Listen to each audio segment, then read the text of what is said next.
What's up, everybody? Welcome to Philly with John Marks on PHLY, presented by Bet Parks and Central City Toyota. We are live. We are hot. And I got the Gardner Minshew look going again today. It worked last Friday. As long as it keeps working, I'm going to do it.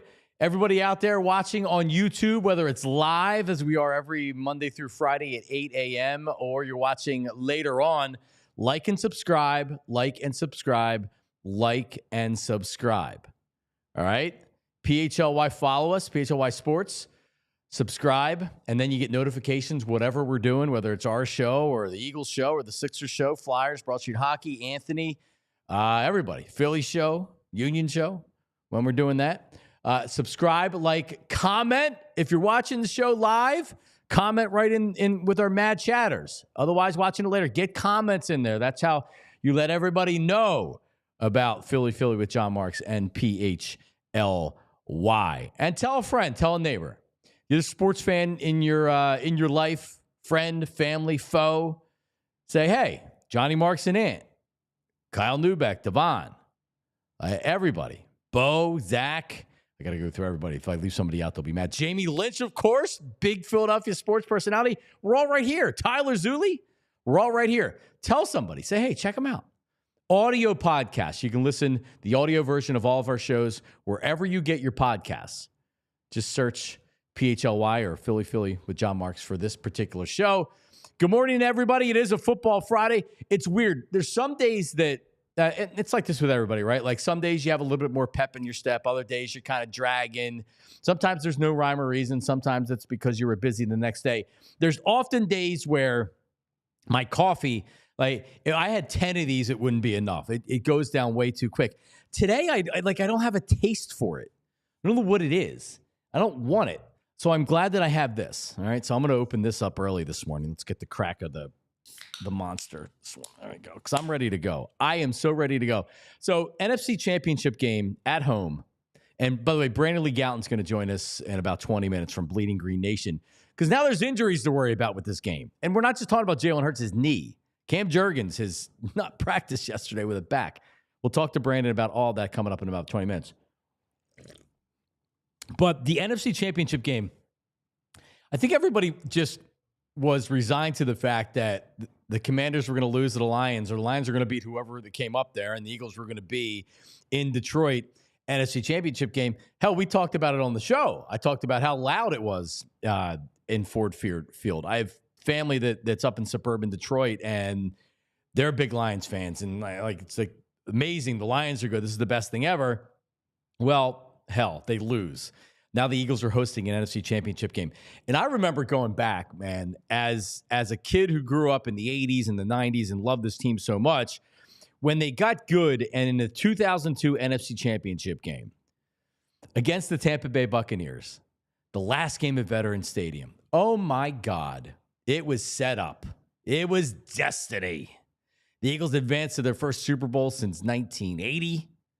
They do it the last game at Veterans Stadium. They beat the Bucs, who can't win when it's cold out, right?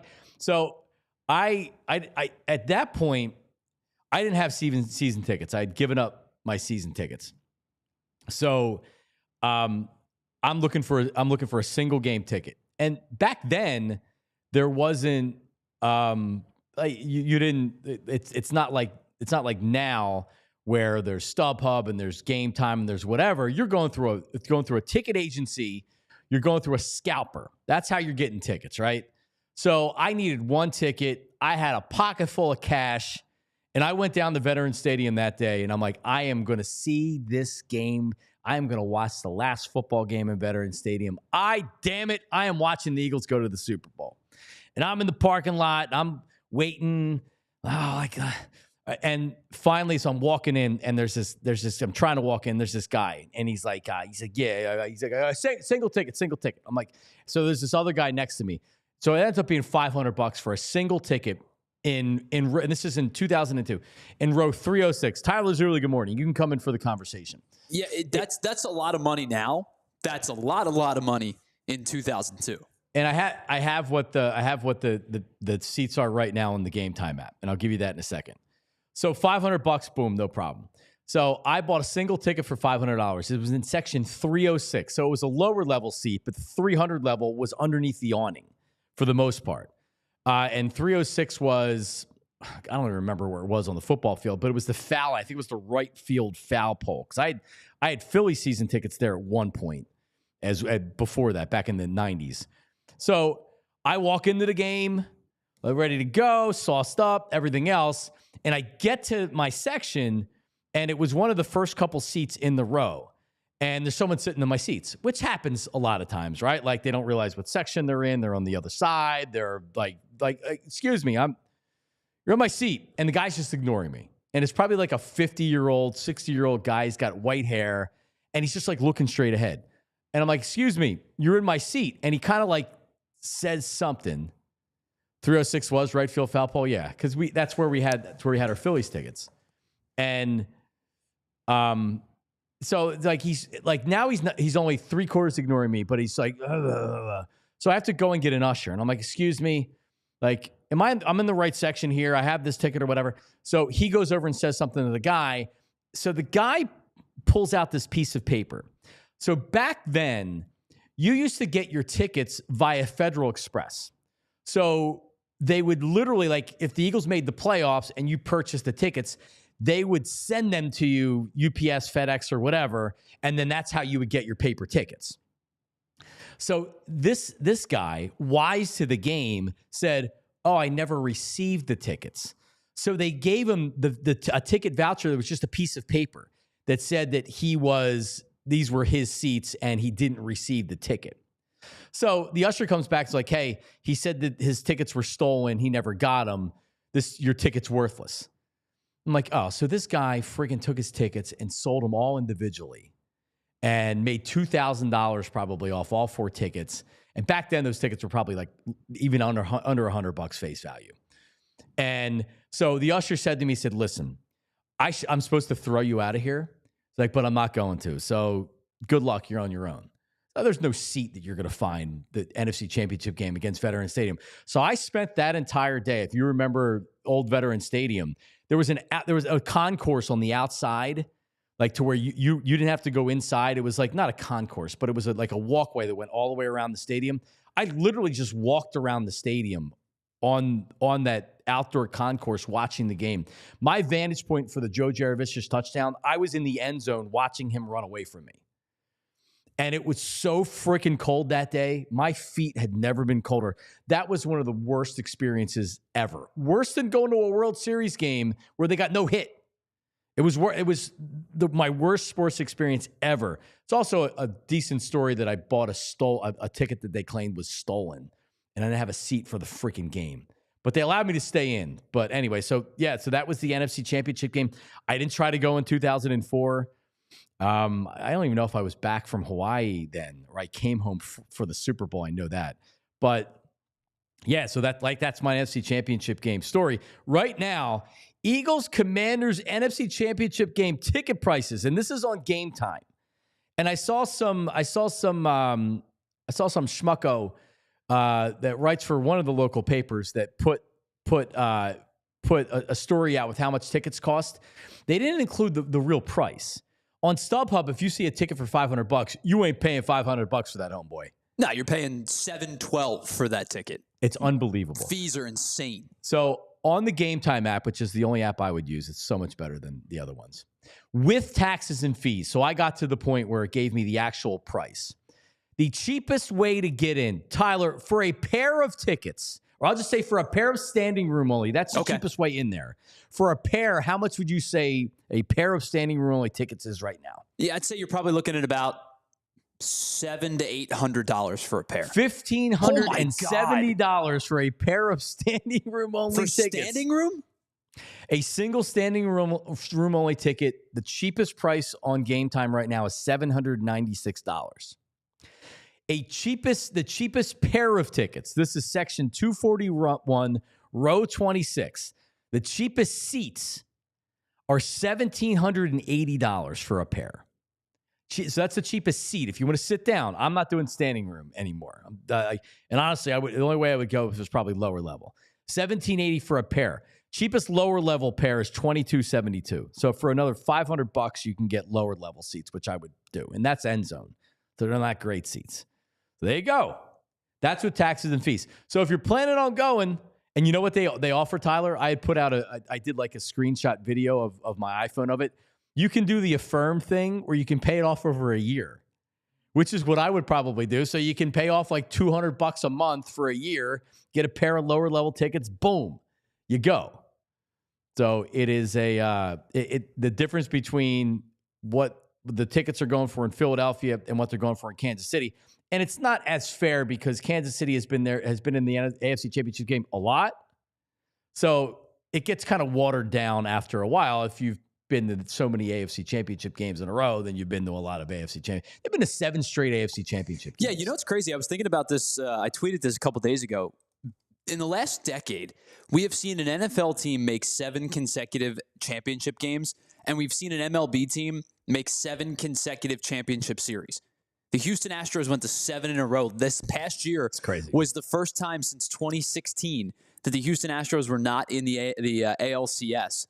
And the Chiefs now have been in 7 consecutive AFC Championship games. And if you want to take it a step further, this is the first time that we've, or the next time that we don't see Patrick Mahomes in an AFC Championship game will be the first time that we don't see Mahomes or Brady in like 20 years. It's crazy, man. It's crazy. By the way, our headlines are sponsored by Glatt Hair Restoration. Yeah, you can see even with the Gardner Minshew look going today, the hair's looking great. I was talking to Lisa and Cheryl and Jen over at Glatt Hair. They like it when I go to the ads, I'll go, hoo-ah. They love when I do that, so I'm going to continue to do it. GlattHairMCTR.com or call them 610-980-4000. All right, so it's I don't know how many other people had this take. Tyler came in this morning, and he started saying it to me, and I just launched on it. Our heads are in the exact same spot. A lot of people may have saw this yesterday. So the defensive coordinator of the Commanders, Joe Whitt Jr., sure, he's a nice fella. And maybe he's a great defense coordinator. I honestly have no idea. As we've learned, you can be a good defensive coordinator if you don't have the Jimmies and the Joes. The X's and O's don't mean as much. But so he comes out yesterday, and he's more or less saying, like, hey, if Jalen Hurts runs the football, we're going to punish him, and we're going to try to hurt him. He didn't say that, but you know that's what he means. Here is the Commanders defensive coordinator, Joe Whitt Jr., yesterday. The one thing is if he's going to run the ball and if the coordinator makes a decision for him to run the ball, we're going to treat him like a running back, and we're going to hit him that way. You know, so that's their decision if they want to get him hit the way that he gets hit. If they don't, they'll keep him in the pocket. So, but that's what we're going to do. Yeah, well, Joe Whitt Jr., listen, like I said, I'm sure you're a nice fella, but he clearly lacks experience in dealing with the media. I went and I looked at his career. He's a longtime assistant coach. This is his first time as a defensive coordinator. He was with Dan Quinn in Atlanta as a position coach. He went with Dan Quinn when Dan Quinn was the defensive coordinator in Dallas as a position coach. And now he's in his first year as defensive coordinator, which means it's the first time that you have regular weekly media availability. The coordinators speak every week. And this is before the NFC Championship game. So will it ultimately matter? Maybe not. But you have absolutely positively nothing to gain by telling the world that you're targeting Jalen Hurts when he's running the football. Every defense is targeting Jalen Hurts when they're running the football. Every defense is targeting the quarterback when they're outside of the pocket and they're running. But saying it publicly isn't smart. It doesn't get you anything. If I'm the Eagles, oh man, I was on the horn yesterday. I'm on the horn today. I'm letting everybody in the league office know, whoa. The refs, you got to make sure they're looking out for this. They're looking to take cheap shots. Now, I know he didn't say that, but isn't that more or less, not cheap shots, but isn't that more or less saying like, hey, we're going to hit him hard? Of course you are. This is what everybody's going to do. It's what I would do too. But now that you've put a target on Jalen Hurts' back with him running the football, I'd make sure the league knows what was said publicly and that there's a target on Jalen Hurts. And I'm just telling you, and I believe this, I think the refs might be a little bit more whistle happy or might be looking for it to where if you're looking for it and it's like, oh, that was a little bit late. Let me throw the flag. It's not smart, and it does, like, you have nothing to gain by coming out and saying, we're going to treat him like a running back. Okay, maybe you're being a tough guy. Inexperienced move. No coordinator, no defensive coordinator should come out and say they're targeting the running back or the quarterback. You know, and you bring up the point of like now bringing it to the ref's attention. I didn't even get that far in my thought processes, and I think Fit Dad brought it up in the chat as well. That's what you do to any quarterback that's outside the pocket, whether they're a mobile quarterback or they're just a quarterback who's in a scramble. Isn't that the thought process to like, you're going to try to hit the quarterback hard if they're acting as a runner as opposed to acting as a quarterback? That's why the slide is available to quarterbacks to avoid those type of hits. But every defense and every defensive coordinator, when they see a play breakdown or they see a designed run and Jalen Hurts is outside the pocket and he's moving and he's mobile, they're going to treat him like a running back. Hit him. That's how this works, right? Like, look at Carson Wentz and Jadeveon Clowney. Was that a cheap shot? It should have been a friggin' penalty. It should have been a penalty. He was down. Slammed his head off the turf. He knew what he was doing. It was targeted. He didn't even get penalized for it. He didn't get fined for it. Correct. Right? Look what happened. And Justin from Tennessee brings this up on Twitter. The last time they played, he was knocked out of the game. Sure. And had a concussion that cost multiple weeks. Man, I'm on the league office with the league office again today saying, hey, they already knocked him out of a game. You're going to have him do it again in the NFC Championship game? You want Kenny Pickett? You want Kenny Pickett playing in the second quarter? Oh, that'll do great for your ratings. Patrick Mahomes gets treated like Tom Brady. Like nobody else gets treated, and he actually has mobility. Jalen Hurts isn't ever going to get treated like that. But damn it, on Sunday, the refs need to be looking at him differently. And by Whitt Jr. opening his mouth like this, I'm just telling you it's more likely there's going to be a penalty called on the Commanders. Yeah, and listen, I understand what Whitt was trying to do. He's trying to fire his guys up, right? Be like, hey, we're going to come aggressive. We're going to play hard. We're going to play physical. We're going to be willing to hit. We're going to be willing to throw the body around for 60 minutes. This is going to be a game where you leave black and blue and you leave, banged up. And, we want to be the aggressor on defense. That's what he's trying to say. So I understand what he's doing.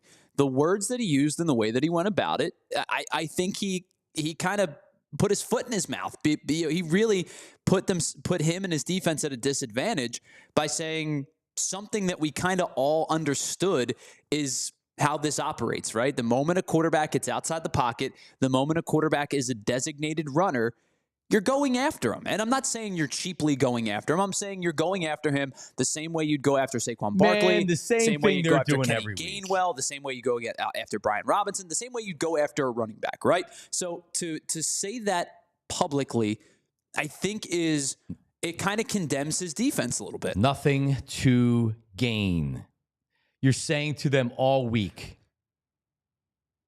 we're going to make him pay. If he runs the ball, guys, don't get penalized. Maybe get penalized. You ask any. Don't be stupid, but be aggressive, bro. Right? I worked with Ike Reese for 7 years, and we talked to a lot of defensive players over the years, doing interviews with them, doing segments with them, whatever. And to a T, almost all of them will say, like, yeah, the quarterback gets outside the pocket. You're hitting the quarterback. That means maybe somebody gets called for a 15-yard penalty. It might not knock him out of the game, but you hit him in the ribs. You hurt his shoulder. It affects the way he plays. It's cold out. I don't want to take those hits. It's what you do anyway. Guy, we'll talk to Brandon Lee Gowton coming up in a little bit. I thought that was a really, really amateur move to come out. If you're a coordinator, you don't say anything. You don't say anything. Like Vic Fangio, he knows how to talk. He gives great press conferences. He'll say things. He's not coming out and saying we're targeting the quarterback. You nuts. First-year defensive coordinator doesn't have to deal with the media weekly. Doesn't have to go to a press conference before the NFC Championship game. All right, coming back. And you know what else? I'll say this. Brandon Lee Gowton's coming up in 5 minutes. Feeling a little bit more confident about the game. And I had the Eagles winning. Feeling a little bit more confident about this game coming up on Sunday. Your chesty fan is coming out. That's what it is. You get closer and closer to kickoff. Objectivity starts to slip away a little bit. We'll talk about it. All right, don't go anywhere. Philly, John Marks, BLG from Bleeding Green Nation is coming up next. Back in 2-2. Somebody once said. All right, let's do it. and I'm going to have to filibuster here until I can go to the BetParks app right now. I had it up this morning.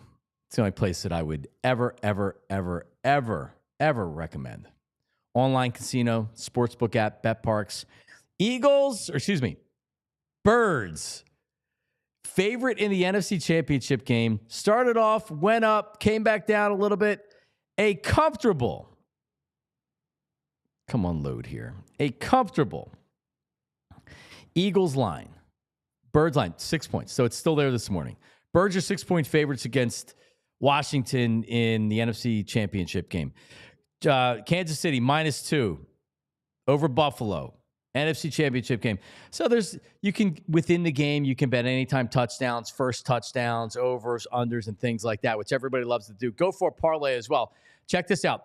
If you wager $25 on the Birds and they win it all, they win the championship, the NFL championship, 46-25. A $25 wager on Kansas City pays $52.50. $25 wager on Buffalo to win it all, $65. And how about Washington?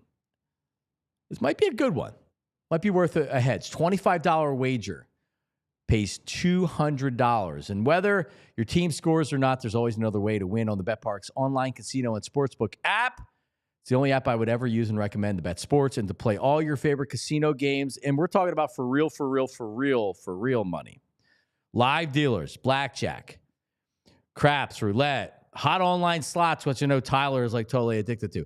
Download the app right now. Enjoy all the action and excitement from the casino right at your fingertips. New users, download the app right now. Get up to $1,000 casino bonus back if you're down in the first 24 hours. Your casino bonus must be wagered. BetParks.com for details. You must be 21 and in PA, New Jersey, Maryland. For the BetParks app, gambling problem, call 1-800-GAMBLER. All right, Rothman. And that's like Rothman makes it easy for me to talk about him, right? Because this is a personal story, right? I had a frozen shoulder 3 years ago. I made the New Year's resolution of getting my shoulder fixed because if not over a year, it had gotten worse and worse to where I couldn't exercise anymore. Couldn't really do much of anything. Range of motion was crap. Flexibility, forget about it. And I finally went to Rothman, made the appointment, went in. I'm thinking MRIs. I'm thinking cortisone shots. I'm thinking, and they're like, well, you got a frozen shoulder. Like, well, I'll write you a script for physical therapy. You can do it right here. We offer it right here. 6 weeks later, I was back to being 100%. 6 weeks. I spent a year hoping this thing was going to be done. 6 weeks. So obviously, if you have a major injury or a semi-major injury, right? You tear your ACL, you have a knee problem, back, shoulder, hands, elbow, whatever. Yeah, they have doctors that specialize in your body part. But if you just work out and your knee's sore or it aches, you're like a 6 out of 10 on the pain spectrum. All right? Like, you don't have to live with the pain. You don't have to stop playing golf or stop playing your favorite sport or stop running. I stopped running, but not for that particular reason. But you don't have to stop doing it. You could actually get it fixed. And I am living proof of that. It only took 6 weeks of PT. And I had such a great experience with physical therapy and everything from Rothman. They're specializing in you, Rothman Orthopedics. Again, if you need like a hip replacement, ankle replacement, knee replacement, elbow, foot, ankle, or you're just like, your knee's aching. You're like, I don't want to live like this anymore. I'm telling you. The docs at Roth are the best. Visit rothmanortho.com/PHLY to learn more and to make an appointment. That's rothmanortho.com/PHLY. Hooah! All right, BLG is going to join us here in a second. Brandon Lee Gowton from Bleeding Green Nation. I wonder if they sent Cam Jurgens over to Rothman Ortho for his bad back because he did not practice yesterday. Jalen Hurts in the knee. I don't expect him to be doing backflips on the field or anything like that. I think he's going to be, I think he's going to be limited, or he's just he's probably going to be somewhat limited out there. Is he going to have the same effect as a runner? I don't know. Like if he can't run because of the knee, that's a problem. I hope it's not that. Hope he's still mobile enough to be able to run and get 8 yards at a clip or 10 yards at a clip. And we'll find out when the game actually starts, and we'll find out what happens at practice today. But he was a full participant in practice. The fact that Cam Jurgens did not practice yesterday with a back injury, and Landon Dickerson, he played center in college. He was out there. He was out there yesterday. That's concerning. It is. Let's get an update with that and everything else from Brandon Lee Gowton from Bleeding Green Nation. And he joins us right there. And we're sending it to the locker room to talk to BLG. In the locker room report with Brandon Lee Gowton is sponsored by Valley Forge Weekend Winter Getaways with family and friends, and affordability await right in Valley Forge in Montgomery County, PA. Valley Forge and Montgomery County have so much to offer, like must-see historical sites, tons of family attractions, a vibrant art scene, outdoor activities, shopping, and more. And it's only 18 miles from downtown Philly. ValleyForge.org can help you discover hidden gems, endless activities, and tons of places to stay in Montco. Get started planning that next getaway today. ValleyForge.org. Make it family time. Make it Montco. As BLG joins us right now. BLG, have you ever been to Valley Forge where George Washington spent his winter of 1776 and checked out the log cabins and stuff like that? What's up, man? I think I need to do more of it. Yeah, there you go. ValleyForge.org. You can check it out coming up.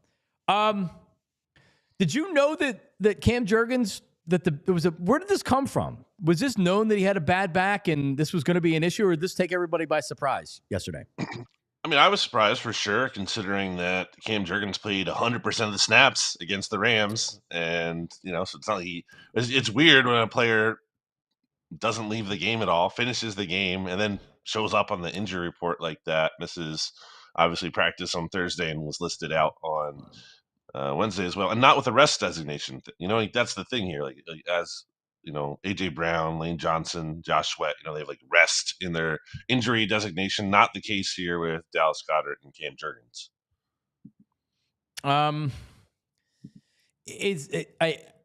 They never want to say anything. Is this like spasm? Because missing 2 days of practice, and I know it was just an estimation on Wednesday, but still, it's telling. Like, this doesn't feel like spasms to me. This feels like something happened during the game. He finished the game. Once the adrenaline wore off, it's only Thursday. We'll see what happens today. But the last thing you want to see is your starting center, like you had said, that played 100% of the snaps. And then you have Landon Dickerson, who's a monster and a much different player, and who knows with everything being in shotgun and things like that. Like, any insight or any whispers of what the actual back injury is, or do we just know nothing?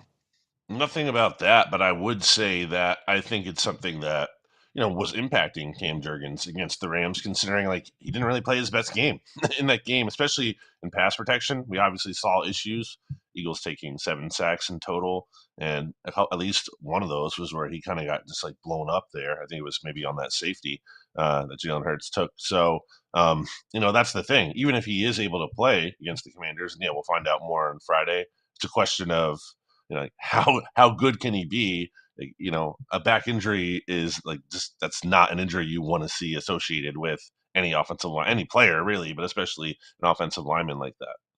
Dallas Goedert it's the ankle, right? Is this just, it's Thursday, we're not putting him out there. He may be limited in practice because he was out at practice. He just didn't participate. So maybe he's like partial participant today, and then he's good. I feel better about Goedert playing on Sunday than I do about Cam Jurgens. Yeah, correct. For him to be even just out there at practice at all, even though he didn't participate, kind of just feels like more of an encouraging sign when Cam Jurgens just wasn't even there at all. He couldn't even be spotted. And to get Goedert back for this game would be huge, because the Eagles' backup tight ends who were playing back in Week 16 when the Eagles last played the Commanders, because Goedert was still on injured reserve back then, I mean, they were terrible. They were so bad. They're getting blown up in the running game consistently. So even if Goddard's able to, just be back in this one, and even if he's maybe not the receiving threat he usually is, but he can at least just give them a better effort as a run blocker, I think that would be big. So, I think I'm a little bit more hopeful he might be able to play. And so the beginning of the week, the lead would have been Jalen Hurts with the injury. He practiced in full yesterday. I don't really know what that means as far as his mobility. Just your gut, your instinct, is he going to be limited to where it's going to affect what he's able to do in the running game? Because like, listen, that 44-yard run was impressive, and he's obviously athletic. But a lot of times he's just running for 8 yards at a clip. They use him in the running game almost as another running back. They're running a college offense with how they run the ball a lot. Just your instinct, is this going to affect that part of the game on Sunday? Yeah, the way I've been thinking about it and putting it is like, I don't think Jalen's necessarily, gonna, have one of those runs again or, set a new career high for rushing yards or whatever. But I do think, like, I'm not gonna sit here and say, well, it's just not gonna be part of the offense at all until I see that. I'd have to see that first to believe that, there's gonna be a step back there. So, yeah. So I saw you had tweeted out something similar. I think we're thinking the same way. Joe Whitt Jr., the defensive coordinator of Washington, comes out and says, more or less, yeah, we're going to crush Jalen Hurts if he runs the ball. We're going to treat him like a running back. Why the hell would you say that publicly? Why? I mean, seriously, like, maybe it's not going to matter. Maybe the refs don't care because it's not Patrick Mahomes. But essentially, you just put a target on Jalen Hurts' back and said, if he runs the ball, we're going to treat him like a running back. If I'm Howie Roseman, I've already been on the phone with the league office saying, hey, they knocked him out with a concussion in game 1. You want Kenny Pickett playing in this game for the NFC Championship game? To me, this is inexperienced by a defensive coordinator that hasn't been here for these press conferences before. It makes no sense to talk like that at the press conference. Did you have a similar sentiment when you watched it? Yeah, I think back to when the Eagles played in the NFC Championship game last time, and George Kittle had this quote leading up to that game that was like, I thought was pretty tame, and like no one like really grabbed onto that in terms of like media blowing that up. But the Eagles players themselves took it personally, and they used that as bulletin board material, and they took it as George Kittle questioning their physicality. Right. So any kind of thing you can give the another team for bulletin board material, you just don't want to do that, I think, typically. And I think that the Eagles will certainly use that. And also, it's just weird from a standpoint of like, that applies both ways. Jayden Daniels is going to be running a lot too. I'm sure the Eagles would have the same mentality. It's not like the Commanders are reinventing the wheel here and like stumbling onto some kind of emergent strategy. So yeah, it is a weird comment. Every team is looking to hit the quarterback when he's out. Every team's looking to hit the quarterback all the time. And when he's outside the pocket, they have greater liberties to do it.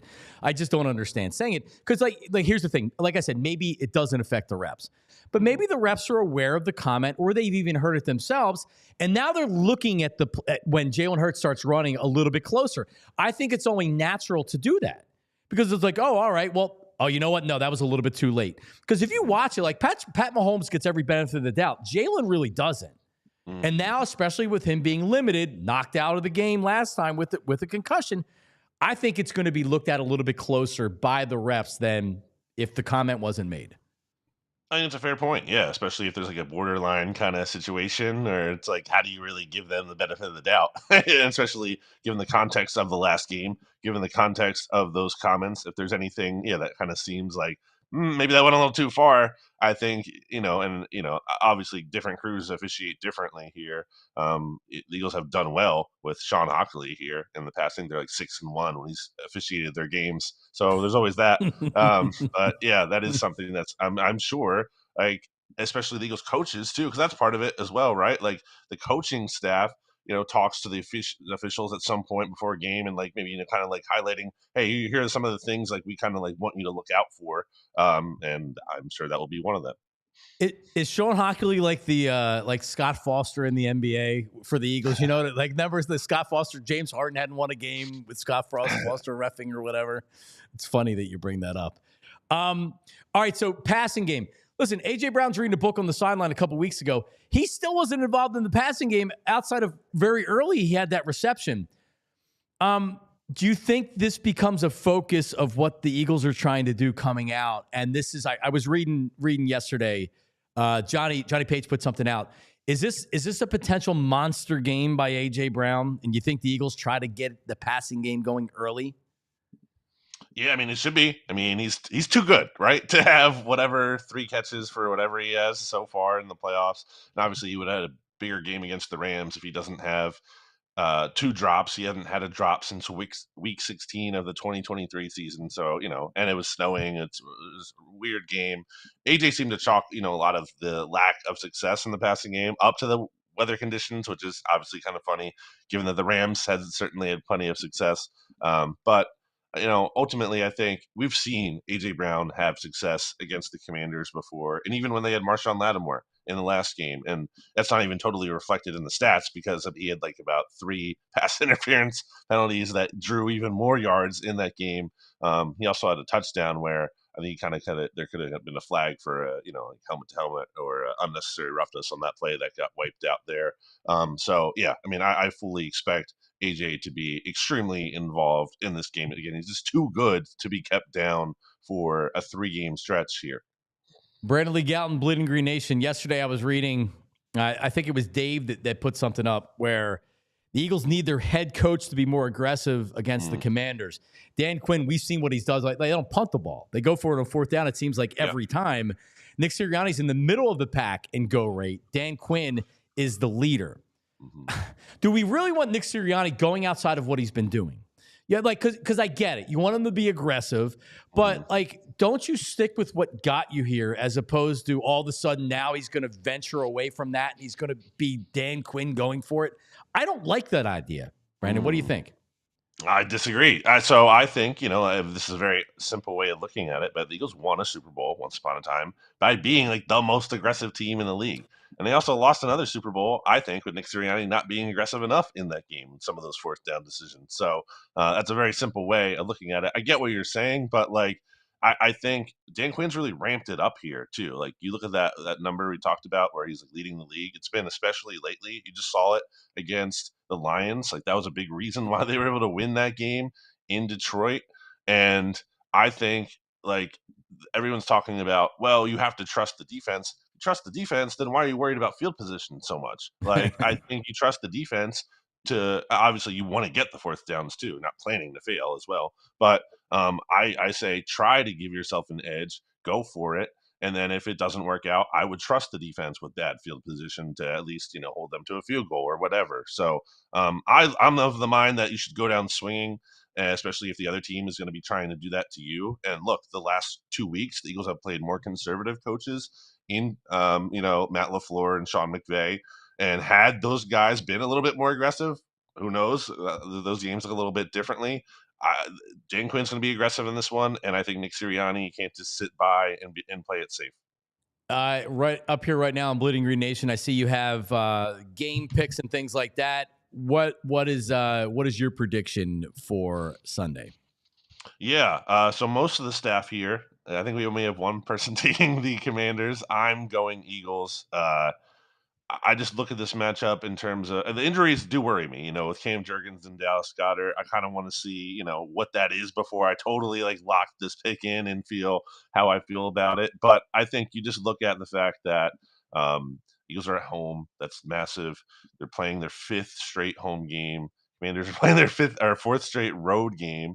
I don't even know how many times a team has played 4 on the road and what that looks like, the record in those games, but I can't imagine it's a great one. And I just think you look at the fact that Saquon Barkley's unstoppable right now. Yeah, Jayden Daniels is really awesome. Vic Fangio's really, really good as well. So I just think you trust in Fangio. That defense has earned the benefit of the doubt. You trust in Saquon Barkley being able to break through at some point and have a long touchdown run or 2. And I just think you add all that together. And while Jayden Daniels is great, and while the Commanders have had a great run to get here, I still feel like that roster, there's still some holes there. And there should be. They're transitioning from what they were, with Ron Rivera and everything to what they are now.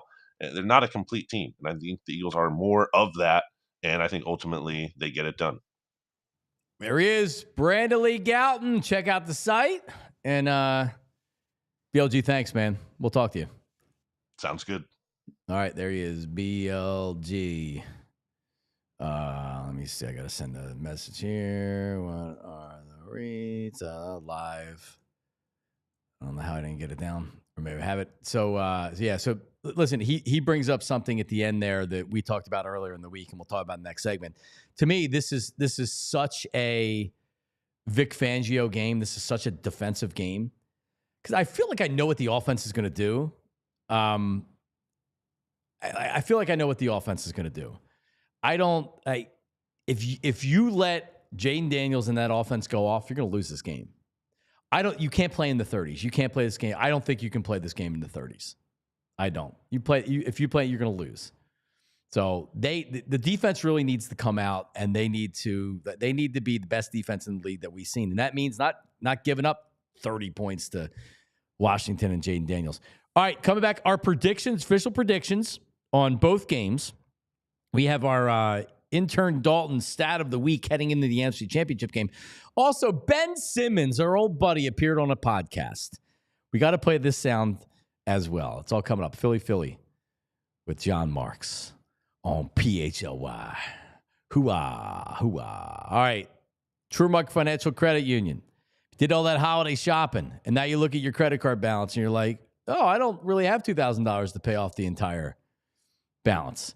And now you're looking at your APR, and it's like, holy crap, it's 24%. And then you do the math. You're like, interest charges, whatever. I would never pay that. You know why? 0 interest until 2026 with Trumark Financial. They're offering 0 interest on balance transfers for 12 months, so all your payments can go towards reducing your balance, not covering interest.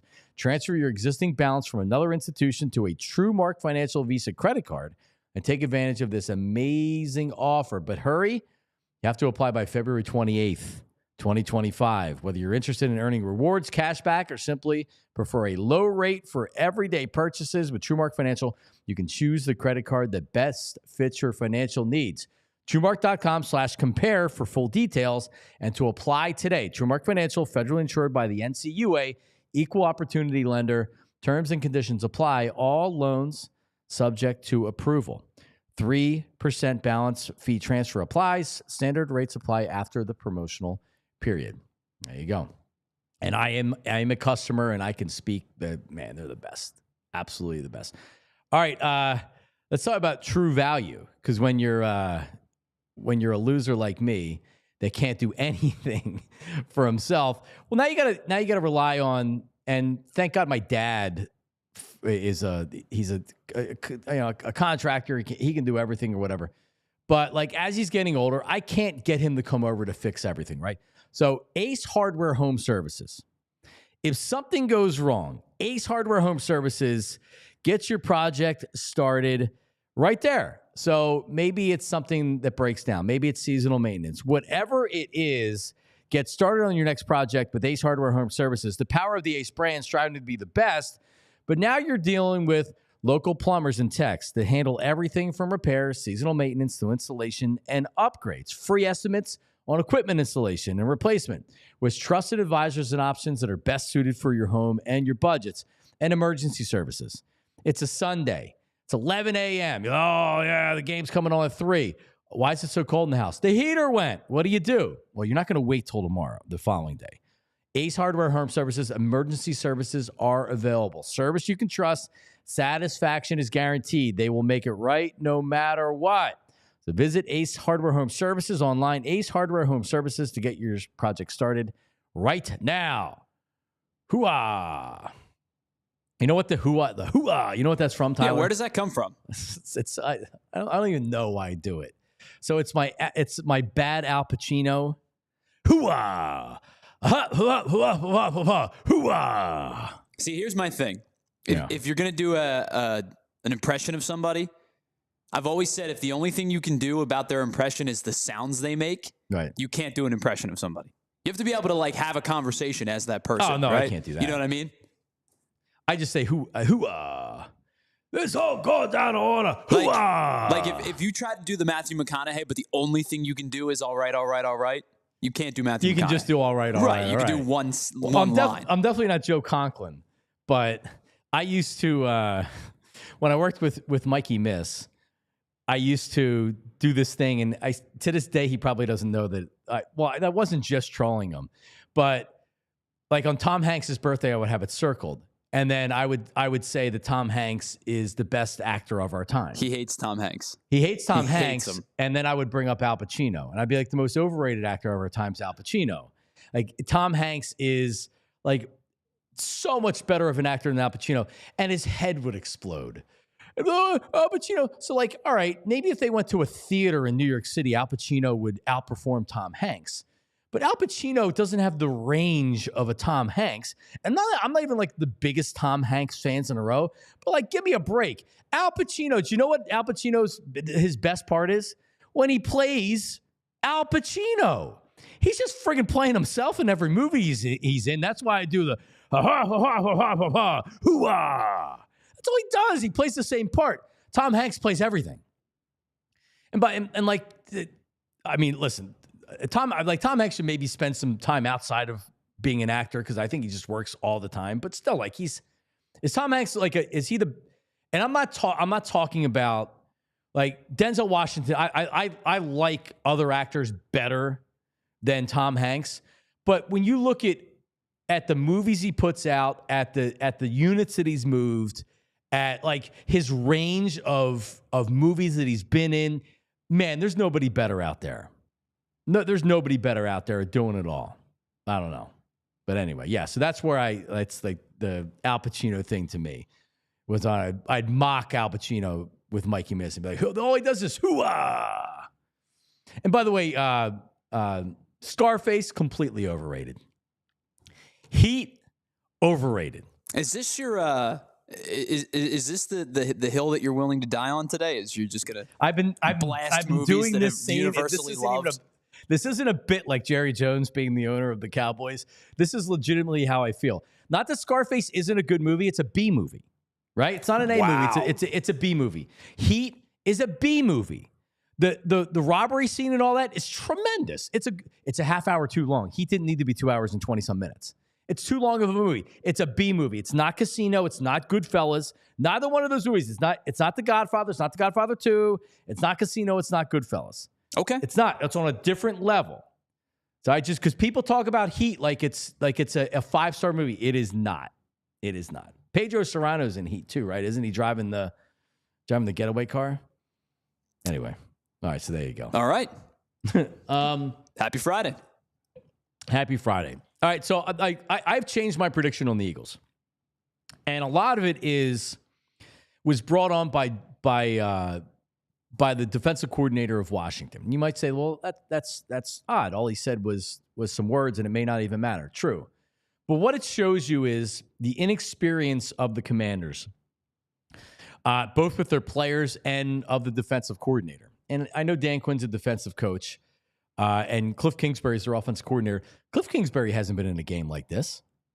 Joe Whitt Jr. hasn't been in a game like this. These players haven't been in a game like this. They're going to be on the road in Philly. Stadium's going to be loud. I think Jayden Daniels is a great player, and I don't think he's going to see ghosts in the moment's going to be too big for him. But the Eagles have experience in this moment. They have experience in games like this. Nick Sirianni has experience in games like this. Vic Fangio has been around, and this becomes now a Vic Fangio game to me.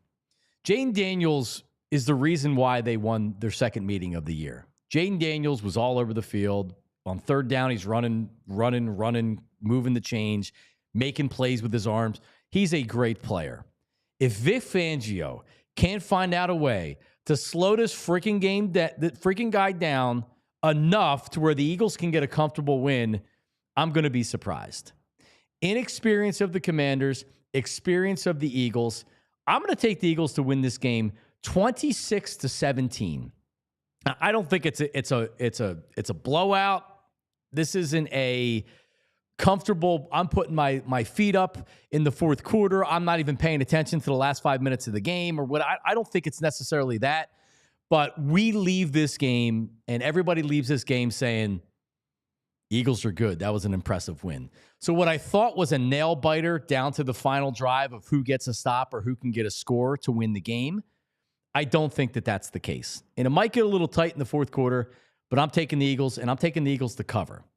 So I have changed my position, and I believe the Eagles cover, and I will go 26-17. The other game, I'll be... And I'm not a guy that roots against Andy Reid. I love Andy Reid. I do. I hate Pat Mahomes. The way this dude's out there flopping and trying to draw penalties on these poor defensive players that already have both hands tied behind their back because the refs are going to call everything against them. And now he's baiting these players by sliding late or slowing down before he goes out of bounds. So he ends up taking a hit, and then he's flying to the ground and flaying all over the place. Oh, my God, I hate him. I hate him. I think the Chiefs are going to win the game and cover the 2 points. Their defense is so good, and they're at home. And I'm rooting for. I have a Josh Allen. I have a Josh Allen jersey at home. When I went, I'll take Josh Allen over Wentz some years ago when everybody still loved Carson Wentz, and you're not even an Eagle fan. I got death threats by DM and email, legit death threats by DM and email because I said I would take Josh Allen right now over Wentz. How did that end up working out? It did. I had Bills fans sending me their jerseys. I have a Josh Allen jersey and a Frank Gore jersey at home. Oh, yeah, Frank Gore Buffalo Bills jersey. So anyway. Frank Gore Eagles jersey, right? For his illustrious time here. I do not have that. I don't think they probably didn't even start making them. Everybody thinks of that when you think of Frank Gore, too. He's a Hall of Famer. It's amazing. Every time the people think that the Chiefs can't do it again this year, they do it. That defense is so good. Pat Mahomes gets calls. He's big when he needs to be. Andy Reid's unbelievable. I'm going to take the Chiefs to win 27-22. So I think they cover that number as well. Tyler Zuni, okay. What do you got, my friend? So when it comes to the spread, you and I agree on one game and disagree on one game. Which one you want first? The Eagles. I disagree with you on the spread with the Eagles game. I think the Commanders cover this line. I think this is going to be a close, hard-fought game. I think this team is playing really, really well right now. Jayden Daniels has been the best quarterback against the blitz in the playoffs this season. Michael Florio of NFL Fantasy and NFL Network, two different people, tweeted this a couple days ago, and it's actually staggering how different it is. Now, granted, you can take into consideration the quarterback situation and, the fact that the Eagles gave up 22 fourth quarter points in the second game. But in week 11, when the Eagles played the Commanders for the first time, they blitzed at only a 13% rate and ended up with 3 sacks. Jayden Daniels passed for under 200 yards. He had 7 carries for 18 yards. In week 16, they blitzed 3 times as much, or almost 3 times as much. They only ended up with 1 sack. He threw for over 250 yards, 5 touchdowns, and ran for 81. I think the way to win this game is to actually blitz less, is to I think play as large of a cover 2, as large of a inverted shell that they like to play as you possibly can. I'm not saying play prevent because that will be disastrous too, because that's just, you can't play prevent for that long anyway. But I'm saying you can sit in your zones, you can force him to beat you, and he's played excellently against the blitz this season, and especially late in the season. So I think that you actually blitz a little less than you did in week 16, even with Sam Cosmi out in this game. I think you allow your front four to try to get home naturally, and you force him to beat you through your different zone schemes, a little bit of man-to-man with how healthy is Quinyon Mitchell on the outside. We'll see. But I think that the Commanders cover this game. I'm taking the Eagles to win this game 27-23. And I believe that Washington will have the football at the end of the game, and the Eagles defense makes a stop that they need to win this game. But I'm taking the Commanders +6, the Eagles to win the game. Needing a touchdown so they can't kick a field goal, which is always that's always the thing. I mean, listen, that's the Rams needing a touchdown to even win the game changes everything that they do, and it's so important. I think there's a significant difference between being up 3 and being up 4. Being up 4 or more, obviously, is a substantial difference. So I'm going to take the Eagles to win this game. I think it's a close game. I think the Commanders are in it the entire game. I think it's back and forth. Jayden Daniels, I think, is going to have a good game. But the Commanders' run defense is amongst the league's worst. I think Saquon Barkley has a day. I think that that's where the Eagles pull ahead late, is with Saquon Barkley in the run game. All right, good. So we agree on the Chiefs game then. Yes, I am going to take the Chiefs to go to the Super Bowl once again. These are two teams that have protected the football amongst the league's best, especially in the last 7 or 8 weeks or so. Yeah. In fact, the Chiefs have not turned the ball over since the last time they played the Bills, and I believe that was back in week 11 or 12, something along those lines. These two teams have protected the ball well. The Chiefs defense, I think, is the difference maker in this one. Josh Allen has had an excellent season, might win the MVP. Chris Jones in that defense, that Kansas City defense, I think is just a little bit too much for me. Listen, I think I would love to see the Bills win this game. As a football fan, I'd love to see the Bills get back to a Super Bowl. They've been knocking on the doorstep for so long. I just think in Kansas City with that defense, I'm not so sure that the Bills are going to be able to put up a mid to high 20s game. And the lower scoring that this is, the more it favors Kansas City. I'm going to take their defense at home. I'm going to take the Chiefs to win this game. I'm going to take the Chiefs to win this game 24-20 and to cover the spread. They get a cover. All right. Can't wait to watch the games. Eagles are the early game at 3 p.m.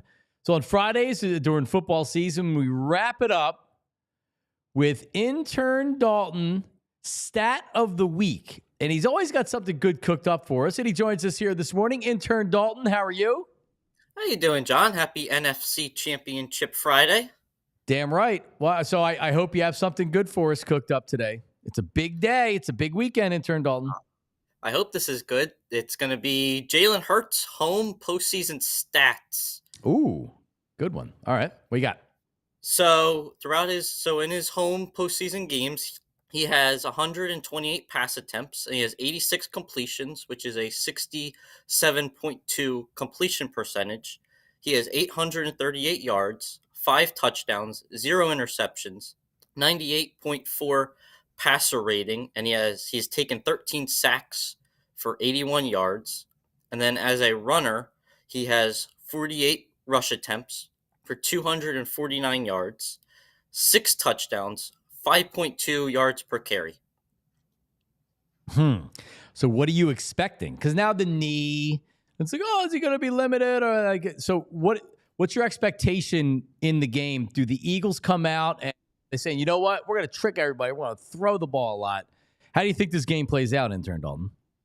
I think they mix it up still. I think they pass and run. I think we'll get to see early with Jalen's knee how he's feeling. You know, if they run a couple of those RPOs and he's taking it and he looks fine running, then we'll think that he's okay. If, you know, he's handing off to Saquon, or if they're passing it a lot, then we know that probably the knee isn't that great. So I think the beginning of the game will definitely dictate how he looks throughout the rest.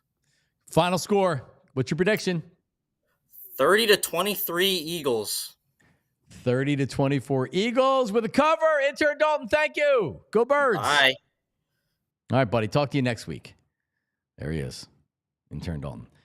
Tyler, can the Eagles win this game with Jalen Hurts having a B game? Yes. Agreed. Yes, I think they can. And in fact, I think they will if Jalen Hurts plays a B game. Honestly, I think that's what they try for every week. It's like, because a B game, if you have a C game, he has a couple turnovers, that's a C game you lose. Yeah, I mean, if it's a C game, if there's turnovers involved, then yes, I think they will probably lose the game if there's multiple turnovers involved. If they protect the football like they have for most of the postseason and most of the back end of the last 10 weeks of the year, then defensively, run game, protect the football, that's a formula for success.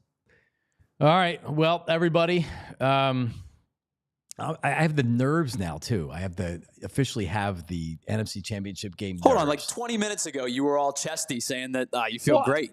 But I believe that, but still they have to play the game. Well, sure. Of course. Oh, man. But like playoff level anxiety, as you learned with the Phillies, is not, I wanted to puke in the fourth quarter of that game. Shout out to everybody watching on TV. To see the rest of the program, allphly.com. Hoo-ah to do it. So Anthony is live, local late breaking. Switch over to him. We're going to have to get to Ben Simmons next week. We ran out of time. But switch over to Ant. I'm sure he's going to have a great show today. Our Eagles shows. We have our Eagles pregame show right here on PHLY, the postgame show. Anything you need for the Eagles, our crew, Bo, Wolf, Fran does a great job. Zach Berman does a great job. Everybody else that we have on staff is amazing. So, yeah, you don't need to go anywhere else, PHLY. We will talk to you on Monday after an Eagles victory that's going to send us to a Super Bowl. But as we leave, Tyler Zooey, go Eagles. Is there anything you want to say? Go Eagles. See ya. We all silly like the mayor.